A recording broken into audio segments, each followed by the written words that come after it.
Je sais que Cathy, par contre, elle était vraiment en stress. Tu Elle m'étonnes. mettait de la musique sur son téléphone en haut-parleur pour effrayer les ours, apparemment. En espérant que ce soit pas un morceau que les ours aiment bien, que Ouais, ça les fasse voilà. venir. Ouais. À un moment, ça faisait oh, oh tiens, voilà quelqu'un, petit ours brun. Et du coup, tu vois, l'ours était trop content.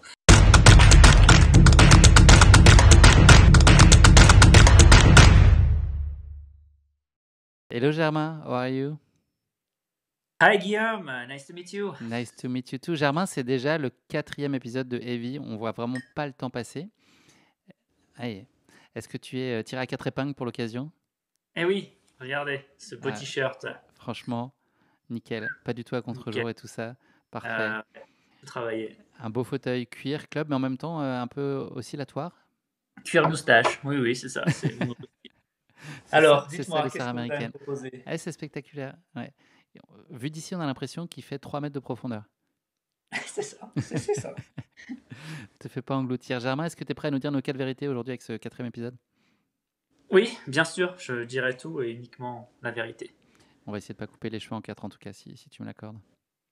Je te l'accorde. Bien qu'on a un petit sujet capillaire, toi et moi, on en a parlé un peu en préambule de cet enregistrement. Effectivement. Coiffure D'ailleurs, mettez d'urgence. dans les commentaires quelle coupe de cheveux vous voulez Ouais. que je fasse prochainement. Voilà. Iroquois, moi je pense que ça tirait bien. Ouais. Hmm. Quoi? Bon, souhaitons en tout cas qu'on fasse un épisode 4 fantastique, Germain. Eh oui, Je le souhaite du fond bravo. du cœur. Bon, on redonne le contexte rapidement quand même de Heavy, c'est leur série de courses épiques qui nous permet de plonger avec toi, Germain, dans l'univers sans concession de la hard Alors, rock, sans. c'est pas de la plongée, hein? Non, alors prenez vos masques et vos tubas éventuellement si vous voulez, ou en tout cas vos écouteurs, à minima. D'accord. Ouais. Et on va suivre finalement ton cheminement jusqu'à la hard rock. Une course dont le départ va être donné dans 1 mois et 1 jour à l'heure à laquelle on enregistre cet épisode. Il est bien loin le temps de l'insouciance, Germain, du premier épisode. Tu te souviens, on était tout petits Heavy, des bébés Heavy finalement. Oui, on était léger, on On était était, light, du on se coup. rendait pas du tout compte. Tu vois le halo lumineux qui est à côté de toi, là, on a l'impression qu'il y a C'est une une apparition, c'est une attaque apparition de. divine. Ouais. Parce qu'en fait, j'ai Je, demandé à je ce vois clair que. sur ton jeu maintenant, t'es une divinité. Bah, je le savais, hein, mais Voilà. c'est la confirmation, en tout cas, là, c'est factuel. Plus personne ne pourra dire le contraire. C'est à retrouver sur YouTube. N'hésitez pas à commenter si vous pensez que Germain est une divinité. En tout cas, on le pense. Germain, on se lance pour ce United Serge of America, leur série qui envoie du lourd. Germain, nous nous quittâmes du côté de Gourdon à l'issue du One and Oui, One. Vous quittâtes, Katie et toi, le goudron français, quelques jours plus tard, oui, direction le Colorado. tarmac. Le Le tarmac, tarmac. ouais, mais il y a moins de genoux avec Gourdon et Goudron, c'est ça qui est agaçant. Sauf si vous faites le one and one à Tramac peut-être dans 2 ans. Oui, voilà. Ouais, hamac. Peut-être une Ouais, idée, ouais, à ouais. réfléchir. Est-ce que tu Mm. peux nous raconter hein, la mise en route sur place parce que vous êtes arrivé en ce 16 mai et voilà, est-ce que ça n'a pas été trop dur de récupérer après cette deuxième étape du one and one et ces 21 km pour voilà, vous remettre en route une fois sur place? Oui, bah, on est arrivé à Denver avec notre jet qu'on a récemment acquéri avec Cathy qui nous permet vraiment de travailler et de nous déplacer, bon, pas à moindre coût, mais en tout cas qui nous permet vraiment de nous déplacer avec beaucoup de repos, avec pas mal voilà, de confort. Donc ça, c'est toujours très agréable. Mm, mm. Donc on arrive à Denver. Et là, on a pris un hélicoptère. Non, je déconne.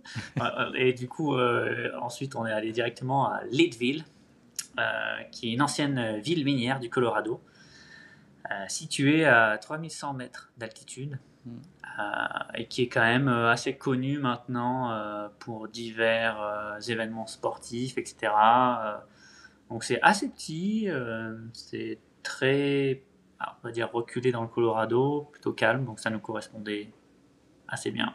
Est-ce qu'il y a une rue comme le veut tout village américain de ce type-là? Une rue, Une il seule y a rue? une, ouais, il y a une rue et des perpendiculaires et des parallèles, tu vois, un quadrillage assez américain. La rue principale goudronnée, le reste un petit peu en mode dirt road. Donc classique américain, un big grocery store, un big hardware store, un liquor store, Important.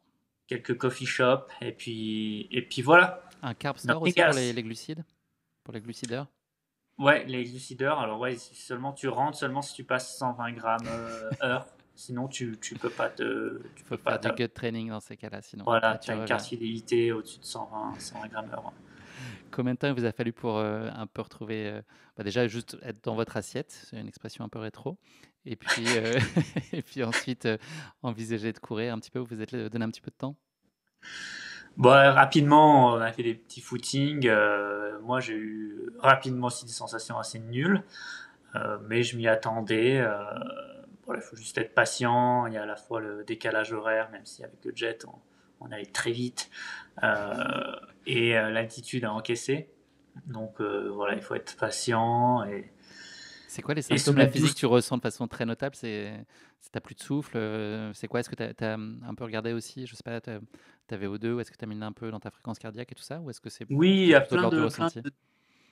Oui, alors excuse-moi, je t'ai coupé la parole, mais il y a plein de petites données que j'ai acquéries déjà avant de, d'aller à cette altitude-là. Donc j'avais une petite Oula, hein? Historicité. Hmm.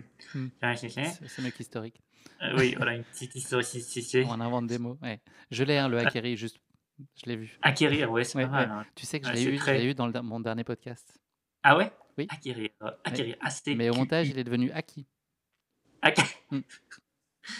Donc C'est- du coup, voilà, moi j'ai une certaine historicité de données pour suivre un petit peu mon évolution à l'altitude. Après, les symptômes, c'est assez connu.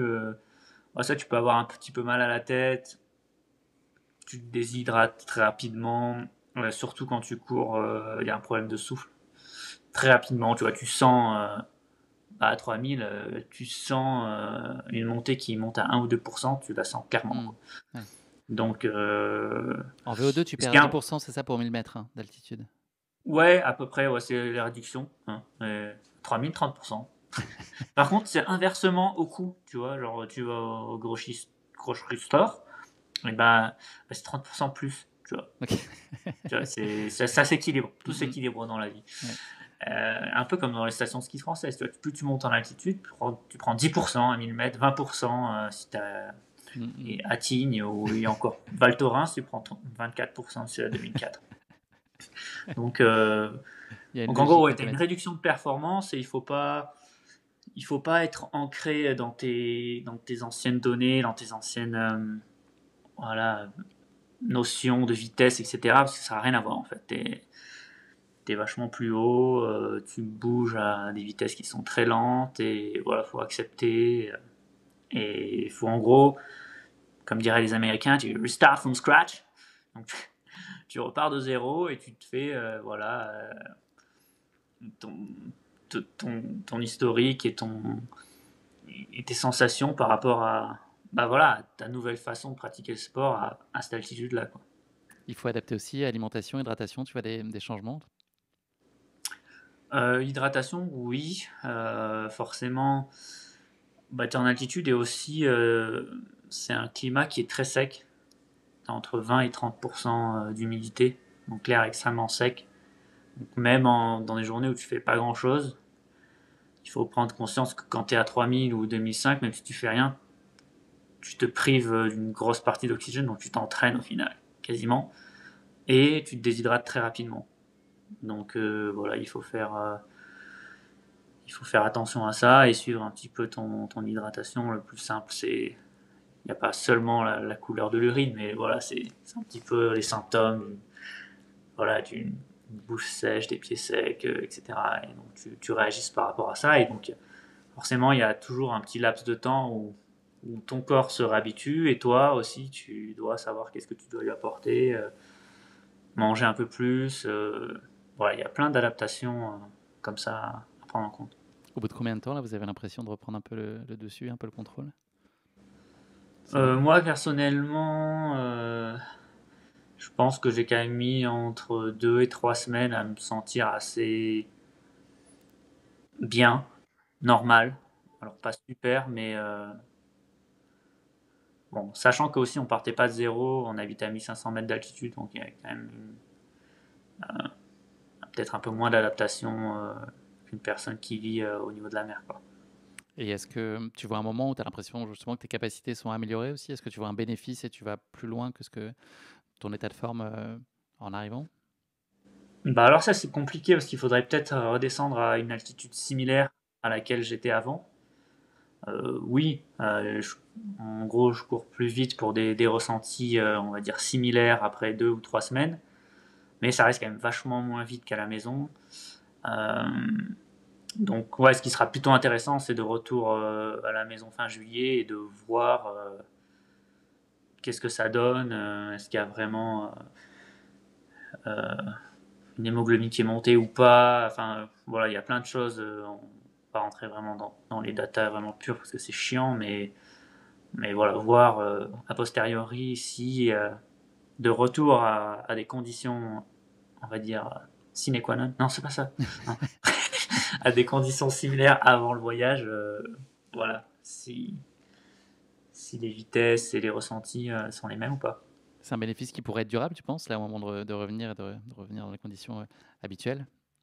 Ou est-ce que c'est vraiment Dur, du court terme? euh, non, enfin, oui, tu vas garder des effets pendant peut-être 5 à 6 semaines, peut-être plus si justement tu as fait des interventions où tu retournes un peu en altitude ou tu fais un peu du HIIT training qui est très très très très à la mode.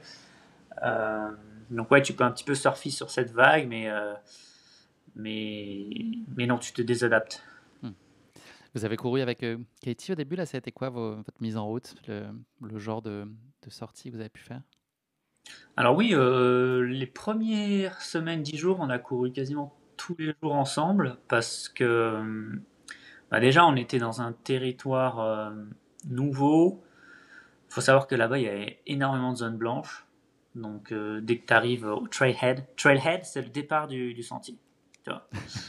Parce que la différence aussi avec les US, c'est que ici tous les sentiers ont un nom. En France, on a rarement des noms de sentiers. En fait, quand tu pars, tu as un panneau avec une direction, il y a Hmm. écrit Éventuellement GR20, mais c'est moins, ou ouais, 28, mais voilà, c'est moins on a rigolo. quelques gros sentiers comme ça, comme Ouais. eux, nous on a GR20, GR5, je sais pas, ils ont l'Appalachian Trail, le Pacific Crest Trail, des trucs comme ça. Hmm, hmm. Mais nous, on a les panneaux où on te donne une direction, on te dit Mont Blanc. Tu connais ça, cette montagne? Tu dis, Mont Blanc, c'est par Dans les là. Vosges? Oui. Ouais, et non, c'est quoi, je te jure, par contre, il faut pas se Ouais, je tromper. confonds tout le temps. Ouais. Et du coup, tu prends le sentier, mais il a pas un nom. Ici, il y a des noms, Bear Creek, enfin bref. Résultat, tu sais pas du tout où tu vas, quel est le cap. Ouais, en gros, tu prends un sentier et il te mène à un sommet, mais il y a rarement écrit le sommet, tu vois, c'est plus le sentier, etc. Les gens, ils te disent, quand tu leur dis quelle boucle t'as fait, ils te disent, j'ai pris Berthoud Trail, Arthur Trail, and then go down to Dexter Trail. Ok, bon. Bref, on courait souvent tous les deux ensemble, pour des raisons plutôt sécuritaires au début, parce que en fait, on était entre 3000 et, on va dire, on est allé jusqu'à 4004 en Mont Elbert. Et il y avait encore pas mal de neige, donc voilà, sans réseau, etc. Tous les deux un peu grands geeks à l'altitude. Donc du coup, c'était assez bien. Et moi personnellement, j'étais en souffrance totale par rapport à l'altitude, donc je pouvais même pas. J'étais derrière Cathy en mode drapeau. Et là, je me suis dit, bon, bah moi je peux pas aller plus vite. J'ai l'impression que j'ai un poumon. C'était assez bizarre. Et après 2 semaines plus tard, ça s'est inversé. J'allais beaucoup mieux. Donc c'était parfait, on a pu faire pas mal de sorties ensemble. Et puis c'est assez motivant quand on part tous les deux. Puis voilà, on a même croisé un ours. Ouh. Eh oui, on va y revenir un petit peu plus tard. Ça, c'est un grand moment. Et alors, Germain, j'ai une question. Je ne sais pas si vous êtes allé sur le parcours de la Leadville en tant que tel. Oui, écoute, on était déjà passé pas mal de temps sur ce parcours en 2017 quand on avait fait la Trans Rookie. En gros, le point culminant de la Leadville, c'est Hop Pass. Mhm. La Leadville, il faut savoir que c'est 80 miles dans un sens, et une fois que tu es arrivé au bout, tu oh putain, merde, j'ai oublié les clés. Et du coup, tu fais 80 miles dans l'autre sens. Et tu as fait Hop Pass qui est à 4800 mètres entre les deux. Je crois pas si haut, Ah ouais? mais on pourrait dire Ah 4800 mètres, non, c'est ouais. bien. Non, 3850, excuse-moi. Ouais, Ce qui est déjà bien. plus ou moins 1000. C'est comme la cote UTMB. Toi, tu balances un chiffre et après tu fais plus ou moins 1000. Marge d'erreur, 50%. Voilà. Et du coup, on avait déjà fait Hop Pass et on a fait un peu le début de la course qui est très roulant. Et tu as une montée mythique à la fin, donc que tu fais au début dans la descente. Ça s'appelle Powerline. Et en gros, comme son nom l'indique, c'est en dessous d'une powerline, d'une ligne électrique. Et c'est une piste, tu vois, quand tu la vois de loin, c'était, je crois, mon premier ou deuxième jogging, et je me suis dit, tiens, je vais faire un peu powerline et tout. Et donc, tu vois David Roche et tous là, qui finissent la course et qui courent powerline, tu vois, ils courent la montée. Et moi, j'arrive en footing après 20 minutes et je marche powerline et je suis au bout de ma vie. Et là, je me dis, wow, les mecs, après 160 bornes, ils sont en train de courir powerline et moi, dans un footing, j'arrive pas à la courir. C'est une question de Et là, je me timing. 2 dis, semaines après, tu l'as dévoré. ouais, parce que j'y étais plus en fait, j'étais C'est plus à pour ça. Leadville, du coup, du coup c'était facile.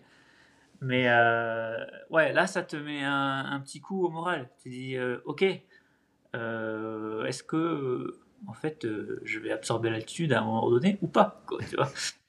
Si Donc c'est ouais, ça, là, je je suis préfère encore rentrer. rentré Mmh. et ouais. Donc là, Germain, depuis vous avez bougé, là, ça fait une grosse semaine, un peu quasiment 10 jours, là, que vous êtes basé du côté des San Juan, c'est ça, les fameuses Le montagnes San Juan, de Baye. County San Juan Mountains. Ouais. Donc là, l'idée, Alors, c'est de s'approprier vraiment le parcours, là, de rentrer vraiment dans le cœur du sujet de l'hard rock. euh, pas vraiment au niveau du parcours parce que c'est un parcours qui est perché vraiment en altitude entre. Je crois que l'altitude moyenne c'est presque 3004, un truc comme ça. Ouais. Donc là, si tu veux, il y a encore beaucoup de neige sur le parcours. On n'a pas vraiment mis les pieds sur le parcours. On est à Ouray, qui est à 4 heures de Leadville plus au sud. Mhm. Donc on a changé de chaîne de montagne. Avant, on était à côté des Sawatch Mountain. Et là, on a changé de chaîne de montagne. On est sur les Saint-Jean. Et du coup, voilà, ouais, il y a beaucoup de neige en altitude. Donc là, on court plutôt autour de Ouray. Alors, Ouray ou Ouray? Non, autour de Ouray, qui est là, on est à 2004, je crois. Donc voilà, sympa. Ce qui est sympa, c'est que c'est des nouveaux endroits. Tous les jours, tu découvres voilà, des nouveaux endroits. C'est très remote, comme ils disent. Une fois que tu prends ton chemin, tu passes les 3-4 heures où tu es vraiment au milieu de rien. Puis d'un coup, paf, tu vois un mec en motobike ou en espèce de mini voiture aventure. Je sais pas si tu connais les Polaris. Ça C'est me dit rien, des c'est espèces quoi? C'est de. un quad? Non, pas Ouais, tout à un fait. quad avec un toit, avec 4 roues et tout. Alors attends, Et d'un j'ai coup, envie ils d'aller arrivent tout de comme suite voir ce ça. que c'est. Alors Polaris, hop, ça m'intrigue. Ah oui, je vois, d'accord. C'est une Ouais, voiture de golf qui aurait fait l'amour avec un quad, à peu près. Une voiture de exactement. golf, ouais. Voilà, à l'américaine, donc un peu plus grosse. Donc ils ont ça, ils ont leur pick-up truck et derrière, ils ont une remorque avec ça. Et ils arrivent au parking et ils descendent. Et toi, tu fais un tour, pas possible, tu dis à personne et t'arrives en haut et le gars, il arrive avec ça. Il sort le grosse glacière Yeti, plein de bière. Hey man, you want a drink? Ça, non, ça va. Pas là, là. Voilà, non. Là, c'est Bref. quoi le genre de sortie que tu peux faire là? On est sur quel, quel type d'énigme Là, de on est distance? sur des volumes assez conséquents. Donc, ça va de 6 à 8 heures, plusieurs jours d'affilée.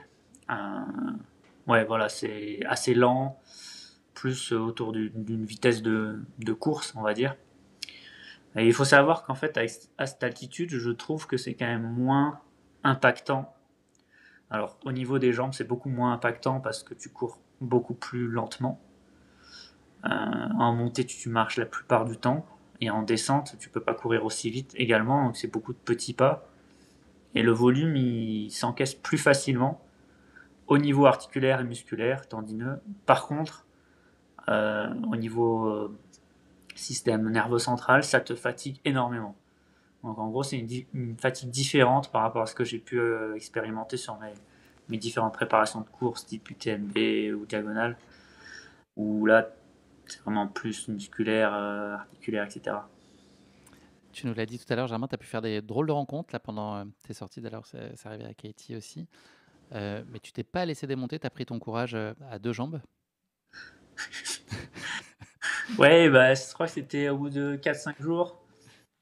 Bah déjà, c'est assez hallucinant parce que où que tu ailles courir, tu as des espèces de traces de pas d'ours partout, quoi.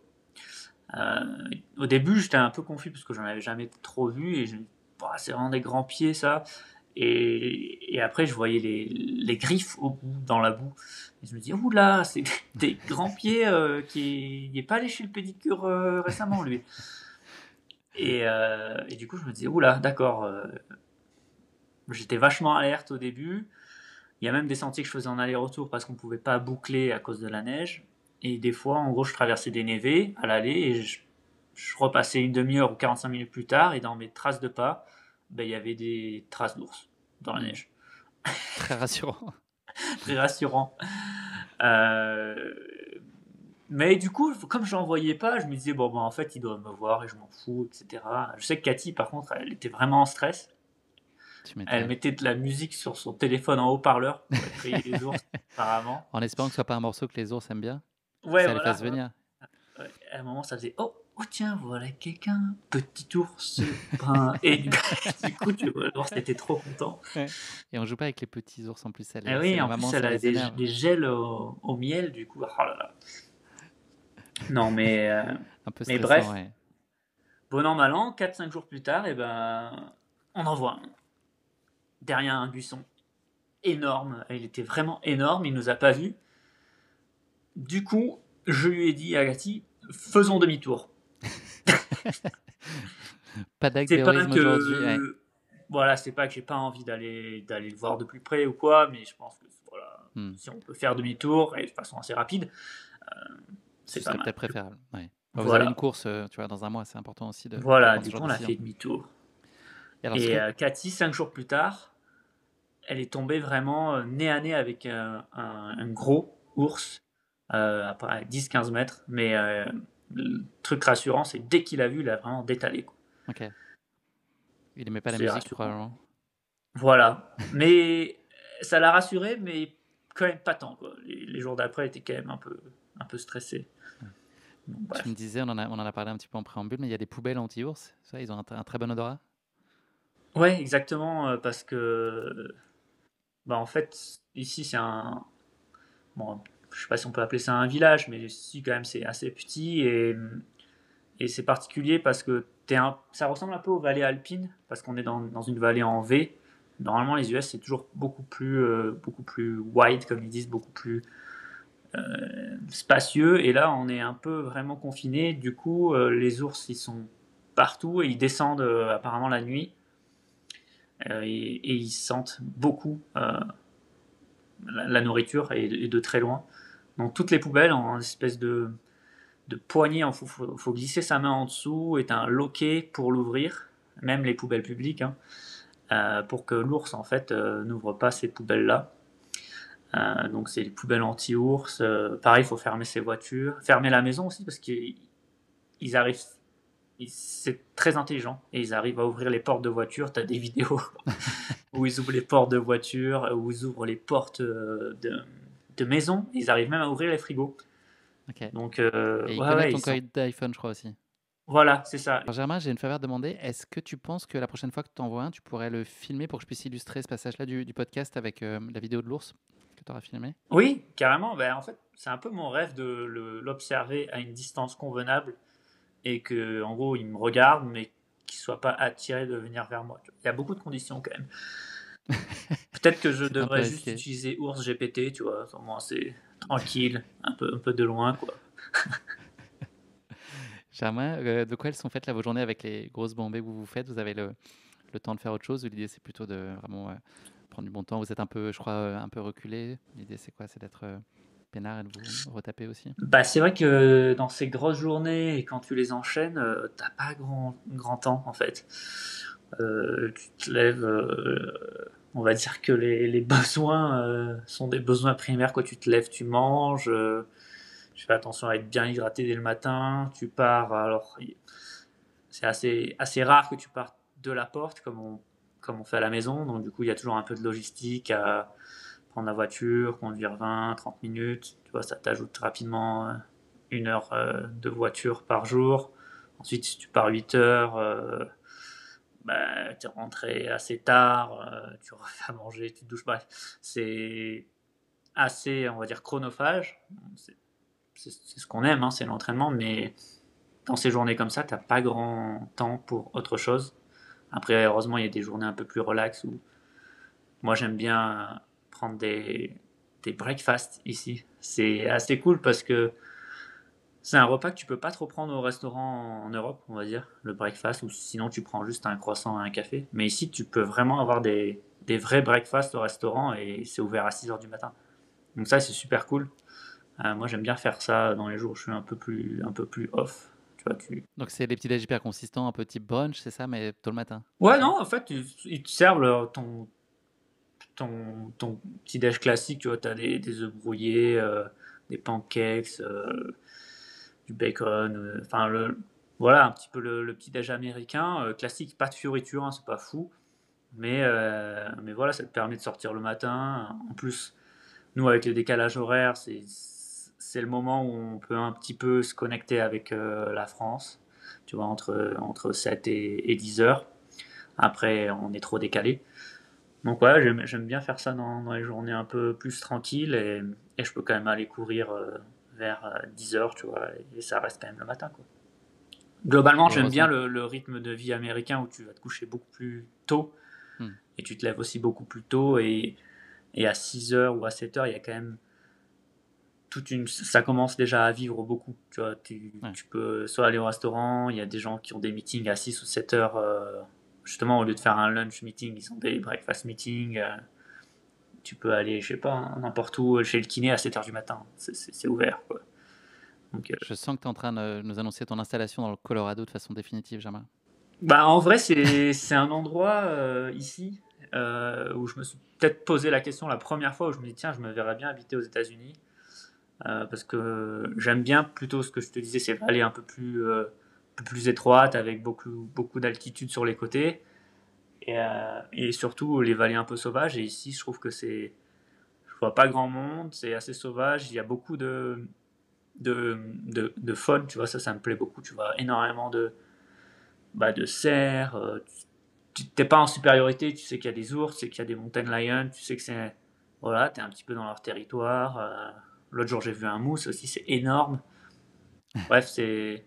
Ouais, c'est. Je pense que c'est un endroit où je me verrais bien vivre. C'est la première fois que ça me fait ça aux États-Unis. Il y a eu un petit pépin du côté de Katie. Elle s'est fait une petite blessure au genou, ça va? Et ça trébuche. Oui, elle a trébuché dans une descente. Ouais, on courait pas ensemble, du coup, c'est vrai que je reçois un appel et elle me dit, oh là, j'ai un trou dans mon genou et tout. Bon, Pas ouf. après, j'ai compris que c'était pas un gros trou parce que quand même, elle arrivait à marcher, etc. Donc voilà, elle a eu une petite coupure au genou, mais rien de fou. On est allé euh, voilà, la faire désinfecter. Il y a eu juste un ou deux points et là, bah, une semaine plus tard, c'est reparti. Donc voilà, plus de peur que de mal. Germain, il y a un sujet dont on n'a pas encore parlé, mais là c'est peut-être le moment.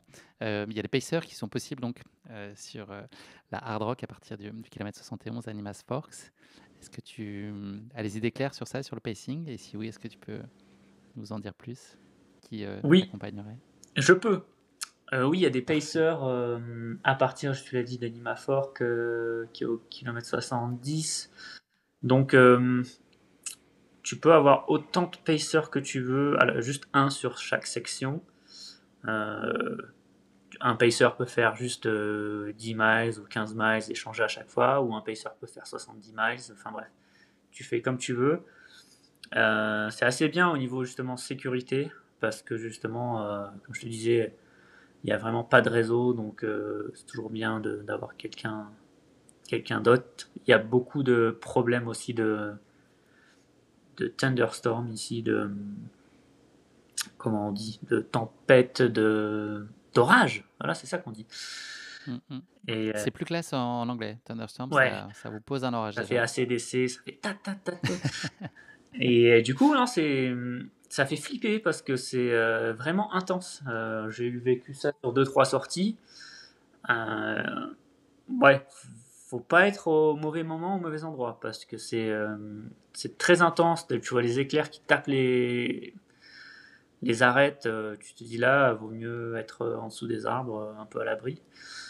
Donc c'est bien d'être deux, si t'es un petit peu pas trop lucide, etc. Donc je pense que le pacer, c'est d'abord un aspect sécuritaire. parce qu'on n'est pas sur une western où peut-être que tu peux bénéficier de quelqu'un qui te donne un rythme, parce que ça court très vite. Ici, bon, quelqu'un qui te donne un rythme, un marché dans une montée à 3 km/h, je sais pas si c'est extrêmement utile. C'est plus, voilà, si tu as envie d'avoir quelqu'un, de parler avec quelqu'un. Moi, je sais que je parle pas trop. Donc, voilà, j'aurai des gens avec moi pour échanger quelques mots ou peut-être quelques blagues si je suis dans un mood un petit peu joyeux. Mais voilà, c'est plus un aspect sécuritaire, le pacing sur la hard rock. On dévoile leur nom ou pas? On Ou c'est peut. bien trop prématuré? Non, Je, non, je non, ne veux non. pas je veux pas t'enlever les mots de la bouche, hein, Non, non. Germain. Non, non, il y aura Dylan avec moi. De Ouray jusqu'à Telluride probablement. Telluride. Et après, ça sera Cordis Hall, qui est le copain de Abby Hall, euh, qui est assez expérimenté aussi en tout cas sur la montagne en altitude. Voilà, il aime bien ce côté montagne à haute altitude. Il a fait, je sais pas si tu connais le FKT Nolan, s'il l'a fait. Nolan, c'est à côté de Leadville carrément. En fait, c'est une super trace qui relie les 14ers. Alors, 14ers, c'est 14 000 pieds. C'est en gros tous les sommets de plus de 4200 mètres dans la région de Leadville. Donc, ça fait une ligne assez logique. Alors, tu peux le faire du sud au nord ou du nord au sud. Quasiment grosse partie hors sentier. Et ça fait 100 miles pour quelque chose de 14 000 mètres de dénivelé. Et c'est le FKT auquel François Den va s'attaquer sous peu, non? Oui, c'est Si je dis vrai, pas de c'est vrai, bêtises. c'est vrai. Il va sûrement le faire, je pense, en juillet. De toute façon, c'est pas sûrement, c'est obligé parce que sinon il y a trop de neige. Euh, donc ouais, c'est assez connu. Il y a eu pas mal de. Il y a eu Joe Grant qui l'a fait, qui est français d'origine et voilà, qui est maintenant installé aux États-Unis depuis longtemps. Il y a eu Cordis que je connais. Là, c'est David Edge qui a en gros le temps le plus rapide. Mais il y a plein de gens qui l'ont fait juste pour dire que voilà, c'est une aventure à faire une fois dans sa vie. Et c'est un, en tout cas, des tracés qui est très inspirant aux États-Unis, quoi. Le Dylan dont tu nous as parlé, Germain, pour lever toute ambiguïté, c'est Dylan Bowman, bien sûr. Oui, le joli monsieur, c'est ça. Exactement. Parfait. Germain, tu sais qu'on peut pas se quitter sans qu'il y ait un petit quiz. Alors d'habitude, je t'ai habitué à des quiz sur le hard rock et sur le métal. Oui. Mais alors là, ça va être complètement autre chose. Ah, T'es pas prêt. Donc tu nous as parlé d'une montagne tout à l'heure. Alors je préférais quand tu le prononçais plutôt à l'espagnol. C'est San Juan. Sahan. On va pas parce que San Juan, ça pète mon principe de quiz. Ah, Alors, le quiz, c'est avec ou sans Juan. Ok. Donc je te raconte est-ce qu'il faut que je une prenne petite. la voix d'un coureur en montagne en Espagne ou pas? Ah, alors ça peut agrémenter la réponse. C'est pas obligatoire, mais ça peut. Ok, Donc je vais te raconter une petite anecdote, un petit fait, et tu dois deviner si elle concerne un Juan célèbre. ok, Auquel cas tu réponds avec Juan. ok, Et en revanche, c'est pas un Juan, mais c'est plutôt un prénom un peu dérivé, type Jeanne. ok, Tu me dis sans Juan. ok. Voilà. Ok, Tu vois le Guillaume. lien avec les sans Juan. Ok. Première question pour toi. Il a joué dans La Soupe aux choux aux côtés de Louis de Funès et Jacques Villeray. Juan ou pas Juan? Tu l'as ou pas le troisième? C'est pas facile. Pourville? Non. Alors dis-moi Juan ou pas Juan? J'ai- Avec Juan ou Mais sans Juan? Guillaume, mais j'ai pas compris le jeu de Juan de Juan. Alors, Est-ce si que la c'est normal? réponse par exemple C'est normal. si la réponse c'est Jean par exemple, bah c'est pas Juan, donc Jean c'est Dujardin. sans Juan. Non, c'est un autre Jean. Ah. C'est Jean Carmet. Ah, je l'avais pas Tu vu, l'as ou c'est pas? pas dans la culture espagnole. Ouais. Alors c'est sans Juan. Il a été proclamé roi d'Espagne. Oula. Il a été proclamé roi d'Espagne en 75, 2 jours après la mort de Franco. Avec Juan ou sans Juan? Avec Juan. Juan Carlos Ier, bonne réponse Germain. Il est le héros d'une pièce de Molière célèbre pour son comportement de séducteur impénitent. Oui, avec Juan. Don Juan, Oui. Don Juan, bravo. Très bien. Il a chanté Imagine et faisait partie des Beatles. Avec ou sans Juan? Sans Juan. Bah oui, c'est John. Putain. Bravo Germain. Ah oui, Tu as été oui. le Juan du pétrole sur ce quiz. Ah oui, oui, Félicitations. j'avais pas compris au début. Mais C'est heureusement pas que très Dylan est clair. rentré dans l'émission. Et it's nice to know the Juan or not Juan. C'est un bon jeu. Hein. Bah, j'avais envie de l'essayer. Je sais pas si c'est un succès, mais en tout cas, ça. Non, Voilà. c'était Prochain. c'était Ouais. pas très clair dès le début. Mais Ouais. une fois que je suis rentré dedans, Bon, il y avait une intention en tout cas. Oui, Il y avait une envie. Il y avait une envie d'innover, de surprendre, de jouer le décalage, oui, le contre-pied. contre-pied, Voilà. lucarne. Germain, quand est-ce que vous partez à Silverton? Alors, Silverton, c'est pas si loin. C'est à 40 minutes de là où on est. Donc, partir, ça fait un petit peu genre, on lâche les Hmm. voiles et on va super loin. En Mais hélico, du c'est 4 coup, minutes en plus ouais, seulement. du Hmm. coup, c'est en jet, on met 10 minutes. Donc, c'est super rapide. Quand Non, est-ce que on vous prenez sera vos quartiers alors à Silverton? Silvertown, on y sera, je pense, à peu près vers le 22-23 juin, à mon avis, un truc comme ça. Hmm. Là, l'idée, c'est de rester un peu en solitaire ou vous allez, tu penses, rencontrer les autres coureurs qui sont sur place et un peu profiter de, voilà, Moi, des je équipes n'aime en pas place? trop les autres Ouais. coureurs, du coup, plutôt rester un peu dans sa bulle. Non, je sais pas, il y a. Je crois qu'Ido est déjà là. Mathieu, je sais pas, il m'a envoyé un message, mais je crois qu'il va arriver un peu plus tard. Forcément, oui, oui, on va se croiser, on va finir par faire Manon, quelques. elle va pas tarder, je pense. Ouais, on va finir. Elle fait Andorre là ce week-end et puis ensuite elle débarque. Ah d'accord, ok. Bah En ouais, on Andorra, va ouais. sûrement. De toute façon, c'est tout petit, on va se croiser, on risque de faire peut-être des sorties ensemble, etc. De se faire quelques croche-pattes, tu vois, des petits coups de bâton dans les mollets pour préparer un petit peu ça. Mais oui, c'est vrai qu'au final, il y a quand même un un beau groupe français. Contingent. Ah, j'attendais contingent. Oui, On le dit pas assez, un beau contingent français. oui, ou consensus. Ça n'a rien à voir, Consensus. mais on pourrait le dire qu'aussi. C'est pas consensuel. Ouais, Ouais. un beau con. Non, il y a un beau groupe français, donc c'est cool. On va finir par se croiser, je pense, et peut-être même partager coffee, je sais pas. Ou un breakfast, encore mieux. Ouais, ou des pancakes. Moi, c'est quand même moi, il y a le pancakes et les mac and cheese. Ça, c'est vraiment mon truc aux États-Unis. Voilà. Germain, avant qu'on se quitte, j'ai quand même un petit conseil pour toi. Ah, Comme la course elle est en sens anti-horaire cette année, est-ce que tu as bien prévu de remonter ta montre dans l'autre sens? et oui, et j'ai contacté mon partenaire Garmin et je leur ai dit, oulala, on va être tourné en counterclockwise. Ils m'ont dit quoi, counterclockwise? Euh, Tu vois, ils comprenaient pas. Et du coup, je leur ai dit, voilà, faut changer le champ des aiguilles et tout. Donc, voilà. Du coup, le Ils nouveau sont en train de modèle bosser sur 2026, ouais. c'est la Garmin Fenix CCT. CCW. Ah oui, Ouais, t'avais ouais, la non. Garmin Fenix, c'est la Garmin Fenix 7, et là, la Garmin Fenix c'est counterclockwise. Voilà. Germain, avant qu'on se quitte, dernière question. Il y a une autre un autre grand rendez-vous US qui approche. Est-ce que tu seras aux premières loges pour regarder la Western ou tu vas suivre ça de loin? Bah justement, alors là, on s'était dit peut-être que on louerait peut-être un hélicoptère pour faire l'aller-retour, parce que là, il n'y a pas de piste d'atterrissage du côté de Olympic Valley.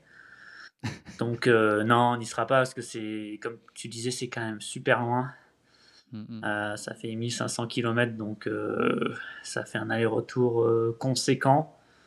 Je parlais de suivre à distance, en tout cas, tu as prévu quand même d'y jeter un œil. Oui, oui, oui, avec la tablette. Je vais regarder un petit peu, tu vois, je vais rafraîchir les pages, je regarderai un petit peu comment ça se goupille.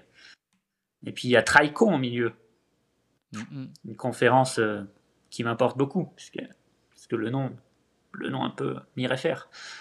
Donc ouais, pas mal d'activités. Tu as ton t-shirt d'ailleurs, tu m'as montré l'autre jour. Oui, j'aurais dû le mettre. Oh là là, je le mettrai pour le prochain épisode. Et parce que ça marche quand même, parce qu'il y a On dans Traicon, tu vois. Du coup, ça fait quand Ah, c'est bien même fait. un placement marketing. Ça a été un choix déterminant, j'imagine, Oui. pour toi, ce qui a orienté aussi au-delà du chocolat dont tu nous avais parlé. Germain, on en a fini de cet épisode. Oh, déjà. C'était le plus long, mais on a... Ah non, peut-être pas le plus long, remarque. À One and One, c'était probablement un peu plus long, mais on a quand même rien vu passer. Ah oui. Ouais. S'il y a... D'accord. Non. Ouais. Oui. Hein? Pardon? Ah, ok. Mardi? Jeudi? Ok. On se dit qu'on se reparle avant ta Western, quand même, pas de blague, hein? Pas d'entourloupe. Oui, surtout que je vais pas à la Western, mais on pourrait Mais parler oui, avant la... bien sûr que non. Avant ta Hard Rock, puisque ça s'appelle Heavy. Oui, C'est ça. c'est On se reparle avant ta hard rock. c'est ça la hard rock. Oula, ouais. D'accord. Ouais. Oui, oui, bah, on peut se reparler d'ici là. Peut-être le matin de la course. On fait un petit épisode. Ou pendant? Est-ce qu'éventuellement pendant, c'est possible? Pendant, oui, Ou... alors il faudra qu'on voit pour avoir mais justement un relais satellite au-dessus du groupe, quoi. Et puis, ça serait quand même sympa de faire un petit talk show pendant. Si tu peux prendre 3-4 kilos de matériel éventuellement sur toi pour qu'on ait un bon relais 5G, ce serait nickel. Oui, voilà. Oh, je suis plus à ça près. Hein. C'est bon, pas de souci. Germain, c'en est fini de ce 4e épisode. On se dit à très vite pour le 5e. Allez, exactement. À très vite. Et n'oubliez pas Take de vous care. abonner en cliquant sur la cloche. Non, ça c'est pour les notifications. Ou mettez un pouce bleu. Salut Germain. Salut!